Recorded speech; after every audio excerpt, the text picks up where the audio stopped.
Corona के बढ़ते मामलों ने फिर से चिंता बढ़ा दी है। यूपी उत्तराखंड में भी कोरोना के मामले लगातार बढ़ रहे हैं। यूपी के कुछ जिलों में तो आज से नाइट कर्फ्यू लगाने की भी घोषणा कर दी गई है। कोरोना के तेजी से बढ़ते मामलों को देखते हुए राजधानी लखनऊ, वाराणसी, कानपुर, प्रयागराज में आज से नाइट कर्फ्यू लगेगा। कुछ राज्यों में कोरोना के हालात बेकाबू होते जा रहे हैं। इसी को देखते हुए प्रधानमंत्री ने आज सभी मुख्यमंत्रियों के साथ बैठक भी बुलाई है, जिसमें हालात और वैक्सीनेशन पर पीएम चर्चा करेंगे। सीएम योगी ने बुधवार को कोरोना से सबसे ज्यादा प्रभावित जिलों की स्थिति का वीडियो कॉन्फ्रेंसिंग के जरिए समीक्षा बैठक भी की। चूंकि केसेस बहुत तेजी के साथ बढ़ रहे हैं और इसी को देखते हुए राज्य सरकार भी पूरी सख्ती के मूड में है। यूपी में कोरोना के तेजी से बढ़ते मामलों को देखते हुए राजधानी लखनऊ, वाराणसी, कानपुर, प्रयागराज में नाइट कर्फ्यू लगाने की घोषणा कर दी गई है। इन जिलों में नाइट कर्फ्यू का समय अलग अलग रखा गया है। लखनऊ में 16 अप्रैल तक रात 9 बजे से सुबह 6 बजे तक नाइट कर्फ्यू जारी रहेगा। कानपुर में 30 अप्रैल तक रात 10 बजे से सुबह 6 बजे तक नाइट कर्फ्यू रहेगा। प्रयागराज की बात की जाए तो यहां पर 20 अप्रैल तक रात 10 बजे से सुबह 8 बजे तक नाइट कर्फ्यू रहेगा। वाराणसी में रात 9 बजे से सुबह तक नाइट कर्फ्यू रहेगा। इस दौरान केवल आवश्यक सेवाओं से जुड़े लोगों को ही छूट होगी। शहरी क्षेत्र में ही इसे लागू किया गया है। ग्रामीण इलाकों में नाइट कर्फ्यू लागू नहीं होगा। माना जा रहा है कि जल्द ही कुछ और शहरों में नाइट कर्फ्यू का ऐलान किया जा सकता है। सीएम योगी ने 500 से ज्यादा एक्टिव केसेस वाले जिलों के डीएम को नाइट कर्फ्यू पर फैसला लेने के लिए अधिकृत कर दिया है। दिन में कोविड प्रोटोकॉल के साथ काम चलता रहेगा। कर्फ्यू के दौरान आवश्यक वस्तुओं को लाने ले जाने की छूट होगी। फल, सब्जी, दूध, एलपीजी, पेट्रोल, डीजल और दवा की सप्लाई जारी रहेगी।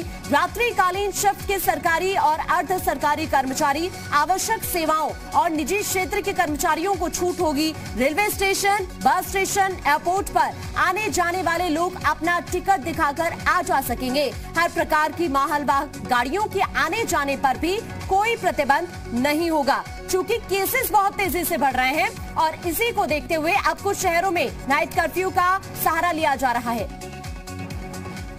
और ज्यादा जानकारी के लिए हमारे साथ हमारे संवाददाता संकल्प दुबे हमारे साथ जुड़ चुके हैं। संकल्प, जिस तरह से केसेस कोरोना के बढ़ रहे हैं, अब ऐसे कुछ शहर हैं जिसमें वाराणसी शामिल है, प्रयागराज और साथ ही लखनऊ, इन तमाम जगहों पर अब नाइट कर्फ्यू का सहारा लिया जा रहा है। कोशिश सिर्फ यही है कि इस बढ़ते संक्रमण पर काबू पाया जाए।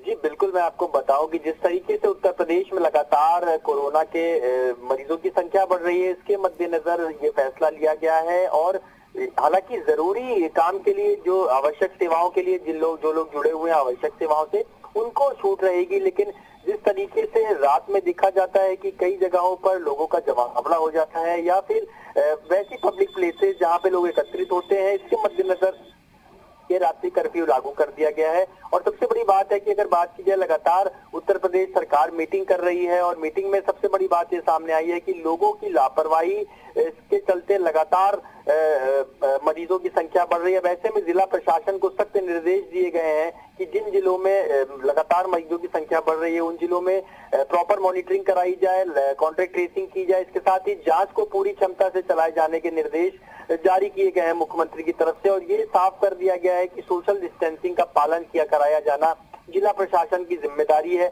अगर इसमें कहीं लापरवाही होती है तो जिम्मेदारी जिला प्रशासन की होगी। और कहीं ना कहीं जिस तरीके से उत्तर प्रदेश में हालात है और खासतौर से राजधानी लखनऊ की बात की जाए तो लगातार मरीजों की संख्या में तेजी से इजाफा हो रहा है। और कोई अगर कहा जा सकता है कि हर क्षेत्र में चूंकि लगातार डॉक्टर्स कई संक्रमित हुए केजीएमयू के, उसके बाद में ये भी देखा गया कि किस तरीके से कई विभागों में कर्मचारियों के पॉजिटिव आने की खबर हुई। इसके मद्देनजर अब सरकार ने ये फैसला लिया और साफ तौर पे बड़ी जिम्मेदारी अब हो जाती है इन जिलों में जिला प्रशासन की। चूंकि इम्प्लीमेंटेशन कराने का काम जिला प्रशासन का होता है, उनको ये सुनिश्चित करना होगा कि रात में कोई बाहर नहीं रहे। और इसके साथ ही अगर दिन में भी बाजारों में कहीं किसी प्रकार की सोशल डिस्टेंसिंग की तस्वीरें, बिल्कुल संकट, जिम्मेदारी वाकई बड़ी है। चूंकि केसेस तेजी से बढ़ रहे हैं, कहीं ना कहीं लोगों की तरफ से जो लापरवाही की गई उसी का ये नतीजा है कि एक बार फिर से नाइट कर्फ्यू का सहारा लेना पड़ रहा है। प्रशासन की तैयारी कैसी है? जी बिल्कुल, मैं आपको बताऊं कि नाइट कर्फ्यू का सहारा लेना पड़ रहा है। और सबसे बड़ी बात है कि प्रशासन ने शुरुआती दौर में भी उसको इम्प्लीमेंटेशन कराने के लिए ऐसी कोई अगर राजधानी लखनऊ की बात करें, आसपास के जिलों की बात करें, तो किसी भी तरीके का कोई सोशल डिस्टेंसिंग को फॉलो कराने के लिए पब्लिक प्लेसेस में किसी तरीके के कोई इंतजाम नहीं दिखे। हालांकि आप जब केसेस की संख्या लगातार बढ़ रही है तो ऐसे में जिला प्रशासन और शासन की चिंताएं भी बढ़ी है, लेकिन जिला प्रशासन अब दावे जरूर कर रहा है कि पार्कों को बंद कर दिया जाएगा, मॉर्निंग वॉकर्स को भी उनके लिए टाइम डिसाइड किया जाएगा और कई तरीके के उपाय अपनाए जा रहे हैं।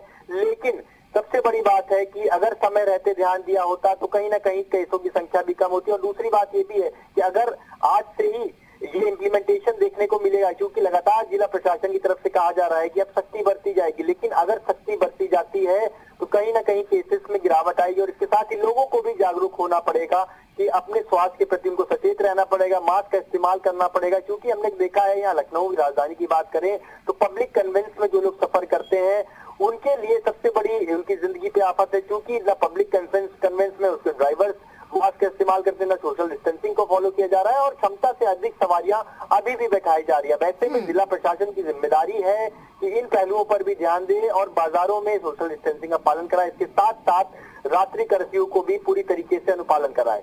बिल्कुल, अब संकल्प प्रशासन अपने स्तर पर काम कर रहा है, लेकिन हमने देखा कि कुछ ऐसे लोग जो सोशल डिस्टेंसिंग का पालन करते हुए नजर नहीं आते और साथ ही कुछ ऐसे लोग वो भी हैं जिन्होंने मास्क का इस्तेमाल नहीं किया, जिसकी वजह से हमें ये खामियाजा भुगतना पड़ रहा है कि केसेस तेजी के साथ बढ़ रहे हैं। शुक्रिया संकल्प आपका तमाम जानकारी पहुंचाने के लिए।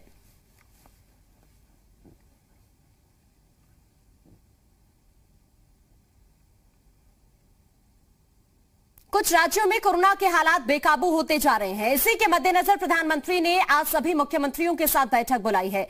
कोरोना के खराब होते हालात और वैक्सीनेशन को लेकर प्रधानमंत्री मोदी आज अलग अलग राज्यों के मुख्यमंत्रियों से आज शाम 6:30 बजे बातचीत करेंगे। पीएम मोदी राज्यों में कोरोना के मौजूदा हालात की जानकारी लेंगे। इस बैठक में सिंह रावत भी शामिल हो सकते हैं। कोरोना संक्रमण पर प्रधानमंत्री मोदी लगातार राज्यों के संपर्क में बने हुए हैं। वैक्सीनेशन अभियान पर भी नजर बनाए हुए हैं।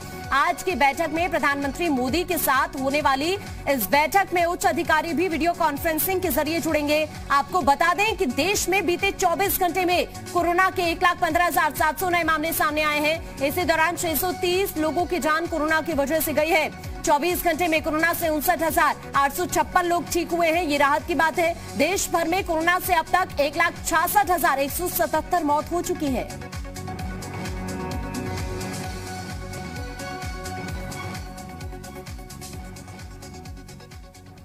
उत्तर प्रदेश के मुख्यमंत्री योगी आदित्यनाथ ने कोरोना से सबसे ज्यादा प्रभावित जिलों की स्थिति की वीडियो कॉन्फ्रेंसिंग के जरिए समीक्षा की।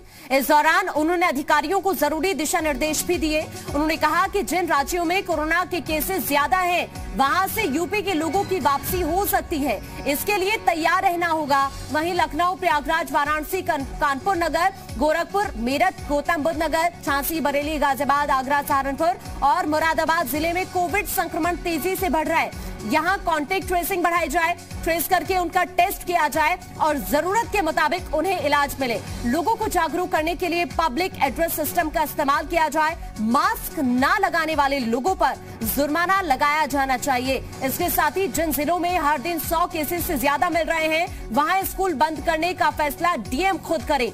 सभी जिलों में PPE kit, pulse oximeter, infrared thermometer, sanitiser, antigen kit सहित सभी आवश्यक लॉजिस्टिक की पर्याप्त व्यवस्था की जाए। कुल कोविड टेस्ट में कम से कम 50% टेस्ट प्रतिदिन आरटी-पीसीआर विधि से किए जाएं। रेलवे स्टेशन, एयरपोर्ट और बस अड्डे पर रैपिड एंटीजन टेस्ट की व्यवस्था को और प्रभावी किया जाए। उत्तर प्रदेश में कोरोना संक्रमण लगातार बढ़ता जा रहा है। 24 घंटे की अगर बात करें, 6,000 से ज्यादा कोरोना पॉजिटिव केसेस सामने आए हैं। स्थिति यह है कि 2 दिन में ही करीब 12,000 से ज्यादा केसेस सामने आ चुके हैं। वहीं 24 घंटे में 40 कोरोना मरीजों की मौत हो चुकी है। उधर सरकार का दावा है कि सैंपलिंग और वैक्सीनेशन का काम तेजी से चल रहा है। सरकार हर वो उपाय कर रही है जिससे कोरोना के संक्रमण से बचाव किया जा सके। अपर मुख्य सचिव स्वास्थ्य अमित मोहन प्रसाद ने बताया कि यूपी में पिछले 24 घंटे में 6,024 कोरोना पॉजिटिव केसेस मिले हैं। प्रदेश में लगातार दूसरे दिन 5,000 से ज्यादा कोरोना पॉजिटिव केसेस मिले हैं। उन्होंने बताया कि इस समय प्रदेश में एक्टिव केस 31,987 हैं। प्रदेश में पिछले 24 घंटे में 40 संक्रमितों की मौत हुई है। यूपी में अब तक कुल 8,964 संक्रमितों की मौत हो चुकी है। कल प्रदेश में 1,00,000 86,948 सैंपल्स की जांच की गई और अब तक कुल मिलाकर 3,59,42,111 सैंपल्स की जांच की जा चुकी है।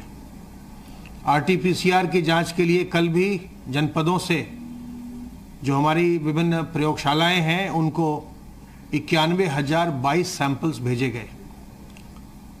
सैंपलिंग और टेस्टिंग का कार्य बहुत बड़े स्तर पर हो रहा है क्योंकि संक्रमण इस समय ज़्यादा है, तो स्वास्थ्य विभाग की और जो संबंधित विभाग हैं उन सबों की ये कोशिश है कि जल्द से जल्द जो लोग संक्रमित हैं उनका चिन्हांकन करके उन्हें पृथक कर दिया जाए।